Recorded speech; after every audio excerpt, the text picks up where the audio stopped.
Bud Munroe from Valley Mills, Texas. Next man, a man who has a chance to win the championship. Bud was so happy to finally win a world title, and I was so happy for him because he'd been runner-up twice, and 8 out of the 12 times that he qualified for the finals, he'd been a top 5 in the standings. Now Munroe is a consistent figure here in the bronc riding of the NFR, and he has yet to win the world title. And he was happy, and it was a relief that he was able to win a title. I guess you'd say it was like the icing on the cake. It was in 1986 that Bud Munroe blew open the saddle bronc door. He claimed the gold buckle and became the first saddle bronc rider to earn $100,000 in a single season.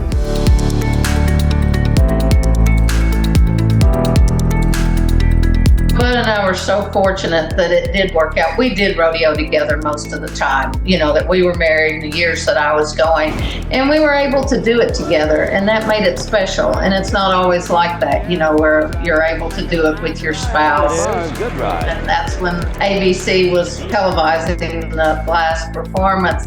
He's 34 years old. He's placed second many times. This is his first world champion. Bud Munroe, congratulations. You are the saddle bronc champion of the world. How do you like that? I don't know. It hasn't sunk in yet. I'm just numb. And he said, well, what's the first thing you're going to do now that you're a world's champion? He said, I'm running out to help my wife in Bel Air.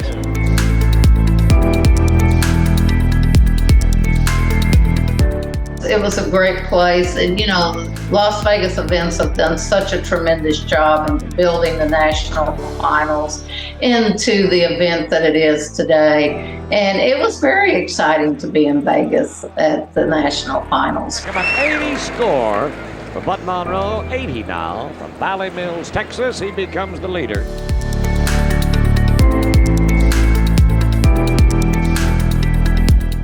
I think the two most important things to Bud were his faith and his family. And he was active in our church for over 30 years. He retired right after Tassie was born. And when he came home, he said that he thought that he would retire, that he wasn't going to go.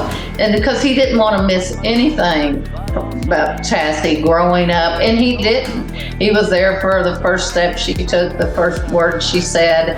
I think I'm going to have to go with this man, Bud Munroe. So his faith and his family were important to him, but he loved rodeo, and he loved the sport of rodeo.